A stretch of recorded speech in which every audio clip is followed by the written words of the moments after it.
Okay, we are back for chapter 2. It's been a couple of days since we read chapter 1, but just to review, in that chapter, right before we finished reading it, Annie and Jack decided that they were going to go back to the treehouse, and they left their house really early in the morning before anyone was awake, and headed back to the treehouse. And on our last page of that chapter, and I'll show you this picture, Annie had gone up the treehouse and left Jack all alone. So right here you can see Jack right here on the bottom of the screen, and then Annie's actually right here, but she was on her way up and she went into that treehouse. So let's see what happens in chapter 2. Chapter 2, leaving again. "No one's here," Annie shouted down. Jack thought about going home. Then he thought about all the books in the treehouse. He started up the ladder. When he was nearly to the treehouse, he saw a light in the distant sky. Dawn is starting to break. He crawled through a hole in the floor and took off his backpack. It was dark inside that treehouse. Annie was shining her flashlight on the books scattered about. "They're still here," she said. She stopped the light on a dinosaur book. It was the book that had taken them to the time of the dinosaurs. "Remember the Tyrannosaurus?" asked Annie. Jack shuddered. Of course he remembered the Tyrannosaurus. How could he forget? The light fell on the book about Pennsylvania. A red silk bookmark stuck out of it. "Remember that picture of Frog Creek?" said Annie. "Of course," said Jack. "That was the picture that had brought them home." "There's my favorite," said Annie. The light was shining on a book about knights and castles. There was a blue leather bookmark in it. Annie turned to the page with the bookmark. There was a picture of a knight on a black horse. He was riding toward the castle. "Annie, close that book," said Jack. "I know what you're thinking."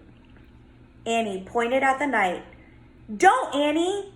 We wish we could see this guy for real," Annie said. "No, we don't," shouted Jack.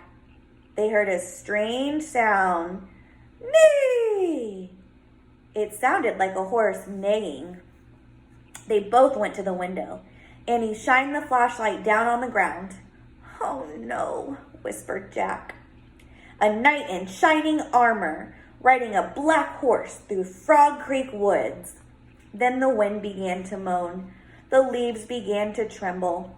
It was happening again. "We're leaving!" cried Annie. "Get down!" The wind moaned louder, the leaves shook harder, and the tree started to spin.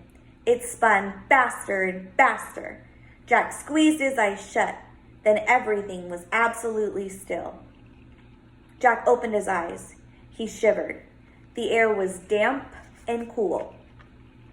The sound of the horse's whining came again from below. "Neigh!" "I think we're here," whispered Annie. She was still holding the castle book. Jack peeked out the window. A huge castle loomed out of the fog. He looked around. The treehouse was in a different oak tree, and down below, the knight was on the black horse riding by. "We can't stay here," said Jack. "We have to go home and make a plan first." He picked up the book about Pennsylvania. He opened it to the page with the red silk bookmark.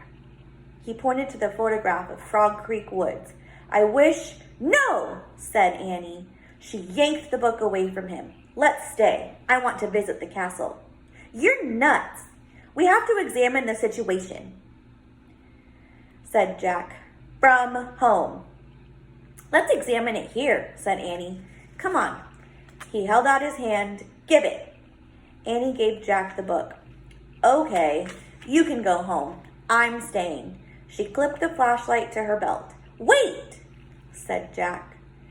"I'm going to take a peek, a teeny peek," and she scooted down the ladder. Jack groaned. Okay, she had won. He couldn't leave without her. Besides, he sort of wanted a peek himself. He put down the book about Pennsylvania. He dropped the castle book in its pack. He stepped onto the ladder and headed down into the cool, misty air. All right, that's the end of chapter 2. guess we'll see what happens in chapter 3.